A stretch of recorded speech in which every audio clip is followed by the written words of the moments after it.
Hello everyone, my name is Hassan and you're welcome to Mo's Medical.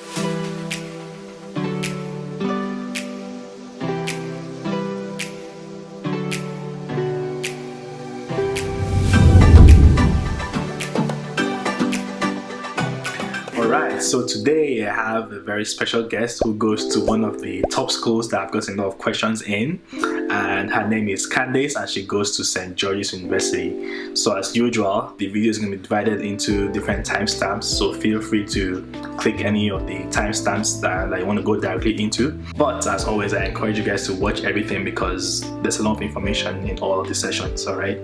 So yeah, it was a very insightful and detailed video, and I'm not going to let you guys see that for yourself. So without any further ado, here's the video of the interview between myself and Candace. So hope you guys enjoy. So my name is Candace Brown and I attend SGU and I'm in my second year here at SGU. Okay. All right. Amazing. All right. So the first question here is just tell us a little bit about your school. So you said you go to SGU. So where's SGU located? What is the full meaning of SGU? In fact, so just tell us a little bit about your school. Sure. So SGU is St. George's University. It's located in Grenada in the Caribbean. So it's pretty close to like Trinidad and Tobago and South America too. Okay, cool. So yeah, how did you hear about SGU and why did you decide to go there? So I had some friends that attended here that are doing residency now or are in their clinical year. So I reached out to them and that's pretty much how I heard about it. And also I did a master's before coming here and they had flyers for SGU at my school. Okay. I see. Okay, so I'm sure you have heard about, did you hear about other Caribbean medical schools as well when you were looking for somewhere to go? Yes, I did. Okay, so why did you choose SGU out of the other schools you heard about? Honestly, because SGU offered me a pretty hefty scholarship. I see. and many talks, so. Yes, okay, yeah, that's the main reason. Even the person I interviewed for Ross University, that was the main reason he said as well, too, that Ross University gave a very good amount of scholarship, and that was very instrumental in your decision to go there. All right, cool. Yeah, so the next question. So what are some of the entry requirements for SGU? So if someone wants to go to SGU, what kind of requirements, can they expect to have before they can be admitted to SGU?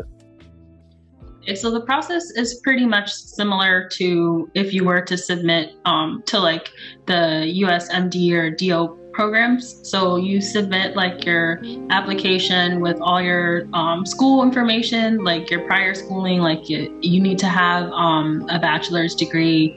And also you need to take the MCAT as well. They do require you to take the MCAT. So the requirements are pretty much the same as if you were to attend an institution in the US, but the only difference is you don't have to necessarily directly fill out an application to SGU directly because they will accept like those applications if you email a copy of them to them as well. Okay, that's good. So what you're saying is that if you apply to like a US medical school, for example, that application can be emailed directly to SGU and they can consider that application as well too, correct? Yeah, yes. So you wouldn't have to do like a new application. Yes, all right. Got you. All right, cool. So what kind of, what's tuition fee like at SGU? What can someone who wants to go there expect to pay? It really depends because like on whether or not you have like scholarships or not, but usually like for the first year it was like 90,000 and that's not including like any scholarships or anything like that. It's just like about how much it comes out to be, but that's different for everybody based on their situation. But just to give you like a ballpark range, it's about like 90,000. 90,000 per year? Yes. Okay. So it's like about around 30 something per term. Okay. Mm-hmm. Okay. So first of all, just talk to us about the curriculum in terms of how many terms or semesters you guys have, And also, what kind of, so do you guys go based on the organ system based curriculum, or like maybe like a discipline based curriculum? So just talk to us a little bit about that. Sure. So it's pretty much, it's more like systems based. And so we have 5 terms here at SGU. And so the first year includes term 1 and term 2. And then second year includes term 3, term 4, and term 5. And then like each term is divided into like modules. So in term 1, there was like 5 modules. And so like you started out with like FTM, which is Foundations to Medicine. Then you went into MSK, and MSK was like, musculoskeletal system. And then after that, you had 2 different CPR modules, which was cardiopulmonary and renal. It was just divided into 2 different modules. And then for term 2, it was there was 5 exams for that, and then you had a comprehensive exam at the end of term 2 over the whole first year that you have to pass as well. I see. Okay. So then once you do that, then you move on to term 3. Term 3 is not like the other terms because it's only 6 weeks. And for term 3, it encompasses like biostatistics, microbiology, epidemiology, stuff like that. It's all crammed into that 6 weeks. There's 2 exams and that's it. And then after term 3, then you move on to term 4. And term 4 is about like 17 weeks. And it includes 4 modules. And you have a lot of different like clinical skills, small groups and things like that. And you have like your first big clinical skills exam, the OSCE. Like you have that going through the other terms as well. But this term it's different because the emphasis is a lot more on the clinical skills part. Like before, they have us practicing like the physical exam stuff, but not doing the whole encounter necessarily. So, and then term 5 is the final term, and then you have there's 1 module of like new information, and then everything else is going back over previous information. Like there's multiple modules in term 5 as well, but it's not necessarily that much new information. It's more of like a review for STEP in a way, besides those initial 6 weeks. And then you also have some comprehensive exams that are built into term 5 as well. Okay, amazing. So that's pretty much what the curriculum. I'm not going to recap what you said just to make sure I got it fully. So you said there are 5 terms, right? And you said your first year is pretty much term 1 and term 2. And your second year starts from term 3 onwards. And after your first and second term, which is your first year, you have a comprehensive examination that tests you on information from term 1 and term 2, right? Then after term 2, obviously term 3, move all the way to term 4 and 5. Then at term 5 is mainly just a preparation for the STEP exam. And even in term 5, there's some sort of comprehensive examination built into that as well too, right? Yes, that's correct. All right, cool. Okay, so the next question is class size. So first of all, how many entrance dates are there for SGU, and what are the class sizes like? For this, I know the class size might vary based on when you are entering. If you have multiple entrance dates, so how many entrance dates does SGU have, and what's the class size like for these entrance dates? So there's 3 different entrance dates. They have January, April, and August. Now, August is traditionally the largest class because most people want to start in the fall. However, the smallest class is usually April, and then January is like in the middle. So for January, I want to say they had maybe like around 800 students, and then April was about, I want to say like maybe 500-600, and then for August, that one is about like 1,200. As far as like, yeah, it's big. But even though the class is like a big number, it gets divided into smaller colleges. So within like each incoming class, Yeah. All the members of the class are divided into their own respective colleges.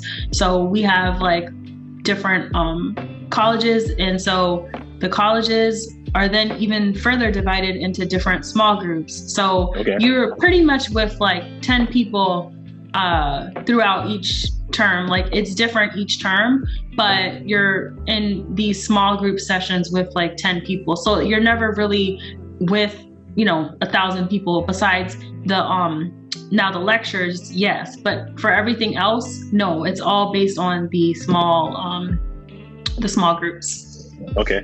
So, so for example, the August semester, you have about 1,200 students, right? And you only really get to experience that huge number when you are having like your didactic lectures in class. But you also have some small group sessions, and these sessions you are really just with about 10 people, right? Yes. Right, so, and that's a subset of the colleges, right? The 10 people. So what's the college for necessarily? So once you have this divided into those colleges, do you have any sort of interaction or maybe a group session with like your college? Yes. So they will have like activities for people during the semester, like, like just random things for fun, like cooking classes, like just like things like that. But it's also just like for you to be able to mingle with people in your class, but not like with the whole 1,000 something people. It's to make it more like intimate. I see. Okay, that's good. I like that you said that because, generally we just hear about the huge numbers, right? Okay, SGU accepts like 1,000 people, but they don't really necessarily know that, there's these divisions here and there. So it's very good that you brought it up. And I'm sure everyone watching this would probably appreciate that, information as well too. So what's housing on the island like? So first of all, does the school help you out with the housing in seeking housing? Can you also do that yourself? If, for example, you have like a family in Grenada, for example, can you just go directly to that yourself, or do you have to go through the school? And the third one is, what's the housing like in terms of the cost of living 1 bedroom, 2 bedroom? Just talk to us a little bit about all of that stuff. Okay, so the school does help you to a certain extent. Like they have like listings like on Facebook pages and stuff where you can see where places are available, but it's really ultimately up to you if you don't live on campus. Now for term 1 and term 2, those students are required to live on campus, so that would be more through the school. But after that, then you can live off campus. So I live off campus in an apartment, and apartments, they vary depending on what you're looking for and what you want, and like basically on your comfort level, because different people are satisfied with different things. For example, like the building where I live, rent can range from like $13.65 to like 17 something, but it depends on what you have. Is that per month or per semester? Oh, it's per month. It's per month. And it depends on, what things you're looking for. But pretty much all the apartments are very similar in my building. It's just a matter of like the certain ones will have like overlooking the ocean or an extra TV or something like that, like things that are important to people, like, just like little things like that. Now, the apartments here in my building are 1 bedroom, but there are like a lot of different apartment buildings along the strip where I live, and there will be like 2 bedrooms. Like there's houses that people can rent. The prices pretty much are anywhere from like $1,000 to like $2,500 US per month, on average. Now you can find a little bit cheaper, but you go really far away to find that, or you can get even more expensive too. Like that's just pretty much like the average of what people pay, but it just really depends on, like I said, what people are looking for. But most people pay between $1,000 and $2,500. Okay, so you mentioned that term 1 and term 2 you have to go through the school. Is that like an on-campus housing, that a school on the school like premise, housing on the school's premises? Yes. So there is on-campus housing. So like I was saying, for term 1 and term 2, they're required to live on campus, but the setup is different in different buildings, of course. Like, there are single bedrooms available But then there's also like buildings where there's like 3 or 4 students to a suite, but they share like a common area, but they have their own private bedroom area. Or there's places where there's two students, but they share everything. Like it's the kind of like college dorm style, like where you're facing each other, that kind of dorm. So it just really depends like what you're looking for. And granted, most people want to have like the private bedroom, but there's only so many of those, so it's you give and take. And then as far as like upperclassmen wanting to live on campus, that is an option as well, but you have to enter a lottery. So most students just don't bother with that and just find somewhere else, unless they're really like dead set on living on campus. I see. Okay, that's good. So the next question is about safety. So would you say the island is considered pretty safe? Because a lot of people, they want to know, how safe is this island like, right? So what can you say about the safety on the island of Grenada? I think it's pretty safe here. Most of the buildings, if not all of the ones that I've been into, have 24-hour security there. And there's always like DPSS, which is like the like police department on campus that kind of controls like the main road. And I mean, it's pretty much the same as just like if you're back home or you're somewhere else, like, just being mindful of your environment and like not being flashy with things that are going to attract people to you, just things like that. I mean, that things can happen anywhere, but you just have to be mindful of your surroundings. Like I haven't had any issues, but I also don't walk around carrying like, jewelry or things like that. So absolutely. All right. Got you. And so the next one is feeding on the island and on campus as well too. So what's feeding like on the island, like in terms of like the kind of food options that are available, like restaurants and also options for grocery? Then also coming to the campus as well, is there like a restaurant on campus that serves, breakfast, lunch, and dinner? What kind of foods do they serve if you guys have like a cafeteria on campus?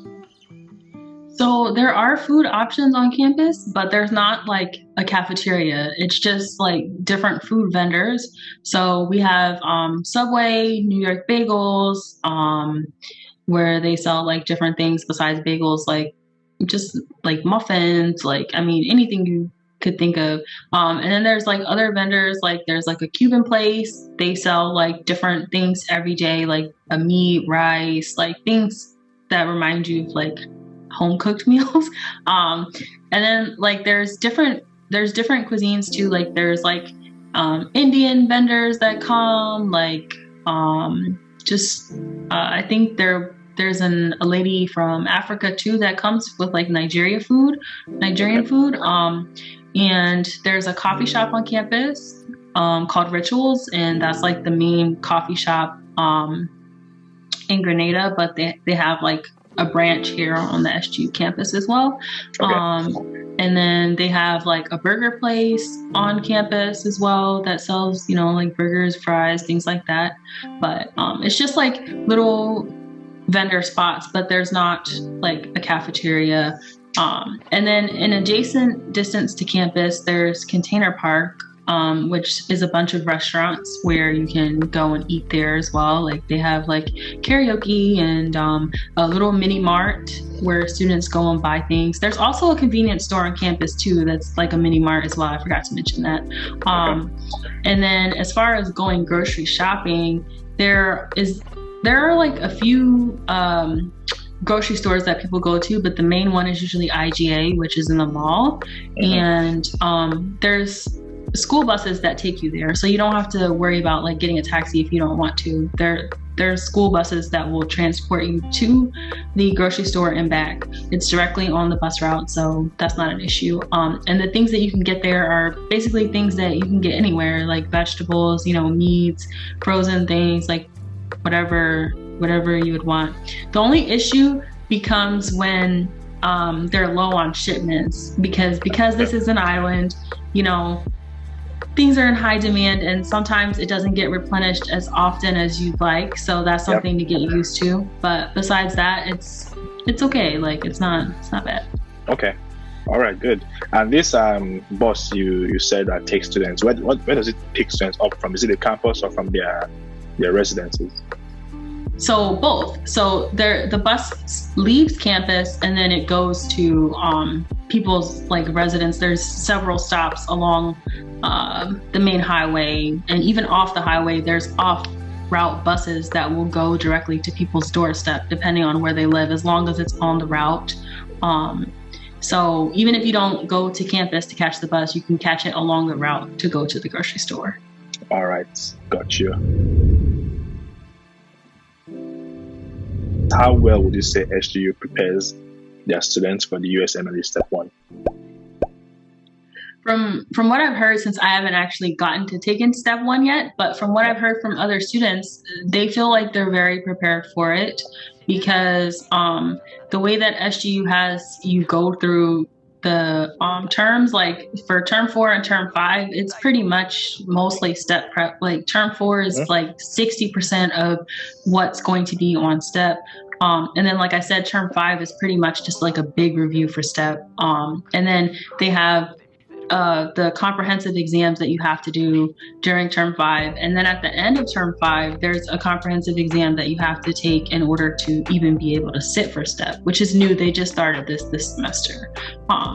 So I feel like SGU does a great job, but I can't say like from personal experience because I haven't gotten to that yet, but based on what I've heard. All right. So this comprehensive exam, so I'm not sure if I got it correctly. Did you say there are 2 comprehensive exams in term 5? Yes. Okay, so what are they the same? What do they entail? Why are there 2 comprehensive exams in term 5? I'm not really 100% sure of the logistics of it. Okay. But I think it's just to make sure that you're ready for step. Like I think one of them might be like based strictly on what you're going over in term 5 and term 4, but then I think the one at the end is basically just like over terms 1 through 5. I think. Okay. I think that's how it is. But all right. Okay. Not 100% sure. Yeah, for sure. Okay, that's good. And so the next one is, what are the exams like? So just regular exams like in term 1 up until term 5. What are the exams like and how you guys evaluate it? So these exams, are they set by the school's professors, or do you guys get like something like an MBME from from externally? So just talk to us a bit about the exams. How are they like? Who sets the questions, and if you guys have any other external exams that make up a part of your grade. Also, what's the passing grade as well too for like a particular course or something? Okay, so for the exams, the professors submit questions, but it's ultimately up to like the course director as far as what questions actually go on the exams. So sometimes like it could vary. It varies from term to term, like what specific things are on the exams, of course. But as far as like how we're graded, it's different for each term. Like each term has a different passing cutoff. So for term 1 is 70, but they will let 69.5 go through. And then for term 2 is 71.5, but and the same thing, like 0.5 lower, they let it go through. But then for terms 3 to 5 is 72.5, or 73, but 72.5 will be allowed to go through. Okay. Actually, correction, for term 2 is 72, but 71.5 can pass through. So basically, you have a 0.5 buffer range, is what I'm trying to say. Yeah, for sure. And so each term it increases, and they say that they did that in order to make sure that by the time you make it to term 5 that you're going to be ready to sit for step. But it is very challenging to meet those criteria. But it's part of the process. Okay, so why do you think it's challenging? Is it just because of the kind of questions that you guys get, or just because there's a lot of volume? So why do you think it's challenging to hit those kind of cutoffs? I think because of the volume and the way that things are being presented, because like we'll be doing like for term 1, like it was cardio, pulmonary, renal all together. And then it's like, I would be talking to like some friends that attend like US med schools or things like that. And they would say like, oh, you guys did those together. And they're like, oh, we did it separately. So it's kind of like having to juggle more on your plate per se. Okay. But I mean, I think that comes with going to the Caribbean though, because I think a lot of people don't realize that it's not just like you're not about to have anything handed to you. You have to work really hard. And I'm not saying you don't work hard like in US schools either, but you have to work harder to a certain extent in the Caribbean. Yeah. So I just want people to know that too. For sure. Good. So this exam, you said that the professors they send like a bunch of questions, and the course director ultimately picks the questions that show up on the exam. But is there any external exams as well that contributes to the grade for like a particular term, or is solely just those in-house professors that set those questions? It's solely the in-house exams. Now, before the pandemic, they did used to do the NBMEs for the comprehensive exam, but since the pandemic started, it's been strictly in-house. I don't know if they'll ever go back to that, or I don't know. I guess it just depends on like how long everything happens for the pandemic, because they're still doing a hybrid schedule here. And what I mean by that is that some people are online and some people are in person. So everyone's not here on the island. I see. Okay, so how does that work? So for if someone is coming in term 1, for example, would they have that option to be on the island or online, or is that something that is only the upper terms that have access to? No, they would have that option right now. It's being made on a term-to-term basis based on the status of the pandemic. So right now, like there are some people that are, coming into the next class in January that will be coming to the island, but then some people will be staying online. But that's not to say like that people should get their hopes up and it's going to be online forever, because it's not. It's just because of the pandemic. So yeah. Okay. All right. That's good to know. All right. So the next question is, what happens if, for example, a student fails a course, for example?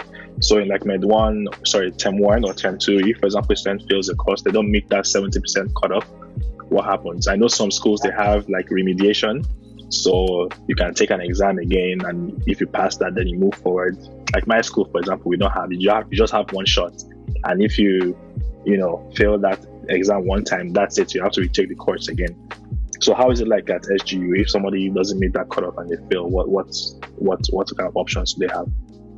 Okay, so for the module exams, it doesn't necessarily matter as much if you fail an exam as long as you meet the cutoff. So if you fail an exam but you still meet the cutoff, that's okay. Like you would still get promoted. But if at the end of the time, because you failed one of those exams and your score didn't, equate to the passing score, then you would have to repeat the term again, like in its entirety. But they do give you an option before it depends how many exams are in the term. Like, so for example, in term 1, there was 5 exams. So after the 4th exam, they would give students who were in danger of failing the course an option to either take a credit remediation where you submit a final project or something like that in lieu of sitting for the final exam, and you repeat the term again in the next offering. But you wouldn't take the final exam, and you would just have like a credit. It will say like credit on your transcript. Or the other option is you continue on and you take the final, but then if you don't make it, then you end up with an F on your transcript. But our transcripts will say your actual numeric grade that you earned too. So it won't just say like F, it will say like F, but then it will say like the actual percentage that you had when you finished it.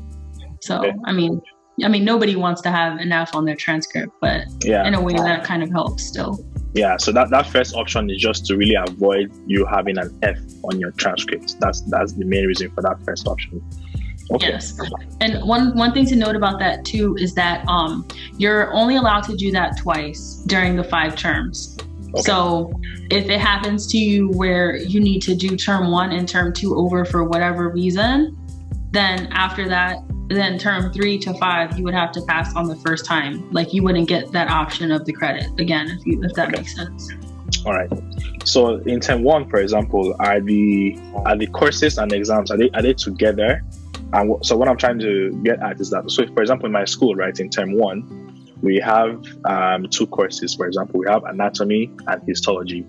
If you fail anatomy, for example, when you come back and repeat, you repeat just anatomy. You don't repeat histology because you passed histology. So is that the same thing at SGU? I know you said you have to repeat the semester in its entirety. So does it matter if for example, you passed some courses, you have to repeat those courses as well if you failed one, or how exactly does it work? Are the exams just together under one big course, or they are separated?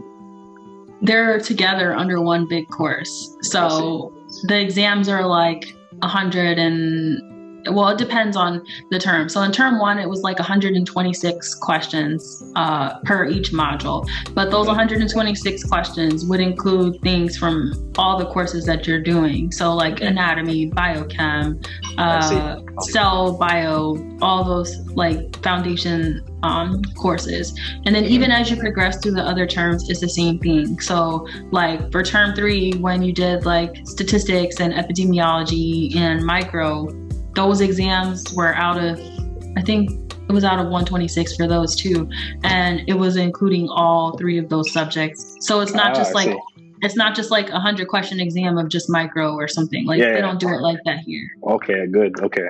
That's what I went to get at, because I know some schools, it's really individual, right? So it makes sense then if for example, you fail that exam, why you have to repeat like the whole, All right. Makes sense. Okay. I know we touched on an exit exam. So in the one I want to ask more question about is the one in term 2, the one you take after term 2, right? That comprehensive exam. Is that like exam asking you questions based on just term 2, or does that cover term 1 and term 2 material? It covers both term 1 and term 2 material. Okay. So what people usually do is when you start term 2, still make sure that you're reviewing things from term 1 so that it stays fresh and you don't leave it until the end. I mean, some people are able to leave it to the end and only study for it for a few weeks, but I wouldn't advise that. It's so much information. Yeah. So this exam, this comprehensive exam in term 2, if for example someone doesn't pass that, do they have to repeat term 1 and term 2 as well, or just term 2? So they actually wouldn't have to repeat term 2 necessarily either. Okay. I don't think, because as long as they pass the other 5 exams of term 2, if they didn't pass that one, it's okay, because all the exams are like averaged together for their grade. Mm-hmm. So that one isn't necessarily like for the exit like how the one for term 5 is. I think it's just included as another exam, if that makes sense. Even though it's comprehensive, it's not really like separate, if that makes sense. Okay. All right, got you. All right, so we have just 2 more questions left. So the next one is, I want you to tell us things that you like about SGU and things you do not like about SGU. Sure. So I really like the sense of community here. Like, when I started in term 1, like there was always like upper termers reaching out, like if you need help, like do XYZ, like we're here to help you. I feel like the school has a really good support system through their Department of Educational Services as well, because they offer things called PLGs weekly for the term 1 and term 2 students, which are peer learning groups where you can meet several times a week. There's different sessions that you can sign up with different facilitators to go over subjects that you're having trouble with, and it's very helpful. That's one thing that I appreciate that they have. They really look out for the students, like they want people to do well. I really like the island. It's beautiful. The people here, they're very nice, and I feel like it's a great opportunity to be able to study medicine, and I feel like it's ultimately like up to you, like what you do with that. Now, as far as things that I don't like, I mean, I feel like it's, I don't know. I sometimes I feel like I wish like the semesters were a little bit longer in a way, but I mean, Longer? there's nothing that, yeah. Okay. Because sometimes I feel like it's so rushed, but I mean, there's nothing that you can do about that. But Okay. yeah, I don't really have anything that I don't necessarily like Okay. per se. All right. If there was one thing you could change about SGU, what would that be? Try to give me a different one. I know you mentioned about the semesters and how, short they are, but if you can think of anything else that you would love to change, about SGU, it could be like the academics or a policy or something. What would that be? I mean, honestly, if I had it my way, I would like to keep like the 70 passing score for all the terms. But I understand why it increases each time, because they only want people to go sit for step that they're sure that are going to pass it. And I mean, that's ultimately the goal, like to be able to pass the USMLE. So I mean, I get it, but if I had my way, I think it should be like 70 every time. But okay. Yeah. Then everything else, you like your exams, you think they are fair, like the structure of things, you think they are okay and manageable? Yes, okay. I think so. Because like I said, like even if things do not work out, there are ways to like improve and have like better outcomes. So it's fine. Like okay. All right, good. That's good. You have like a very, open-minded approach to things. That's good. Honestly, I think that's going to be very key when coming to the Caribbean, because like you said, not a lot of things are necessarily going to be the way you want them to be. Like even my own school, we have some challenges as well. So there are a lot of things that could be better, right? But just having that kind of mindset is really going to, keep you grounded, and just move you forward. So yeah, those are all the questions I have for you today. So thanks again for taking time out of your day to join me for this. And so if anyone wants to maybe contact you, if they have watched this video and they have any more questions, any more specific questions, how can they go about, contacting you or reaching out to you? Sure. So they can reach out to me on Instagram. My Instagram is melanixmedicine. And then I also have a Gmail account, melanixmedicine@gmail.com, if they would prefer email. Okay. All right. Okay. Well, that's going to be all for this session. And thank you again for joining me for this. And I wish you good luck with everything else. Thank you. This was great.